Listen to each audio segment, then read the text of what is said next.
The Kids Minds Matter story is one of remarkable progress towards overcoming the mental health epidemic in Southwest Florida. But it isn't over yet. With your help, we can write new chapters filled with hope and healing. Together, we can help the children of Southwest Florida enjoy exceptional mental and behavioral health care, raising the standard of living in our region for generations to come. With 137 families served by the Mental Health Navigator program in our schools, 1,207 public school students engaged throughout Southwest Florida, and more than 5,000 participants of all ages at 12 special events hosted by Kids Minds Matter. There are countless stories to be told, and Ella's story is one that beautifully demonstrates the need for mental health support and the transformation that takes place with the help of people and partners in our community who come together to advocate for Southwest Florida's children and families. I became very stressed and worried and concerned for my daughter's well-being. I had really bad anxiety and everything, separation anxiety. I was nervous all the time. Christy Shutok was one of the persons that I was in contact with, trying whatever resource that I could find to help her. And she mentioned this program of the Kids Minds Matter, and we were given a mental health navigator named Peggy.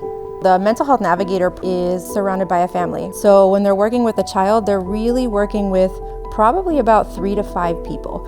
So yes, they're addressing those child's needs, but they're going into the home and assessing what may have impact on the mental and behavioral health of that child, right? So does the family have financial needs? Do family members themselves need some mental health diagnosis or support? And so they're working with that family and really walking them through life. I can't say enough words about our mental health navigator. The way not only did she support her and being there and available for her to have somebody else to talk to besides mom and dad at home, because sometimes honestly your kids don't want to tell you what all is going on. You know, I could see the physical, but maybe she didn't tell me all the mental, and she was able to tell Peggy those things, you know, to have somebody to reach out to. So my son has the same genetic issue as Ella does, but he also has the behavioral issue. I sympathized and understood my daughter's situation, but I didn't know how to help my son. And, you know, I had talked to Peggy a couple times, and she said, you know, these are things that you can help do. They have such a broad impact, an intense impact to these children and their families, and they're doing it in their homes and in the community. I think I feel like a lot better. I don't have as much anxiety. I used to I couldn't be alone and it was just crazy, but now it's a lot better. My children have confidence now. They have confidence in saying how they feel.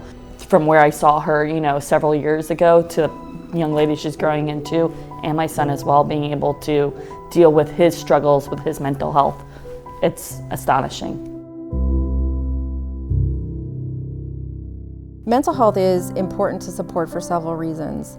One is that the need is so great in our community, across the country, but in our community. We can't even start to get to the number of providers and support systems that we need to provide the care for every child out there that needs some intervention for mental and behavioral health. 78% of our population that we serve here is either uninsured or underinsured. That accounts for 20% of the cost of care. And so we need support to help to continue to grow these programs and services to be able to meet the needs of the kids. And without the support, we can't do it. We won't be able to do it. For example, our mental health navigators. That is not a program, those are not positions that we get reimbursed for. We rely solely on philanthropy to support those positions in the community, and they have such a big impact.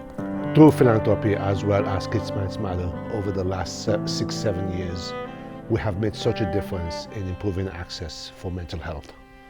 In 2017, we had only 3 providers, 1 psychologist, 1 social worker, and a part-time psychiatrist.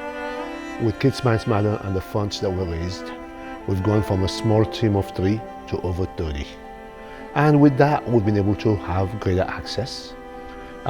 We saw 1,100 visits in 2017. In 2022, we were amazed when we reached 18,000. Well, in 2023, we've made it up to 22,000 visits. So those are 22,000 times kids would not have had access if Kids Matter had not made it possible to the generosity of our donors. I would say the most important thing and the reason that we want to share our story as a family is to open those doors to families that don't know that this is available, that this is out there, or that are too afraid to ask. With having that stigma being in there, you know, having that is hard to get past, to ask for help. We want people to see there is families like us that are out there that need this help. The vision for Kids Minds Matter is to ensure children receive the right care at the right place and the right time, making the full continuum of services available in our region with generous gifts of time, talent, and treasure from supporters like you. We can continue telling the stories that matter, successfully advocating for kids like Ella and her brother, and enhancing children's mental and behavioral health in Southwest Florida. In 2024, Kids Minds Matter is partnering with the Collier and Lee County School Districts to expand the Mental Health Navigator program. Additionally, we plan on developing an intensive outpatient program and partial hospitalization program, increasing the number of providers at existing practices to meet growing demand, expanding Golisano clinics through the region, including Cape Coral, and developing outpatient group therapy. We need your help to write the next chapter for Kids Minds Matter. Your story matters. Kids Minds Matter.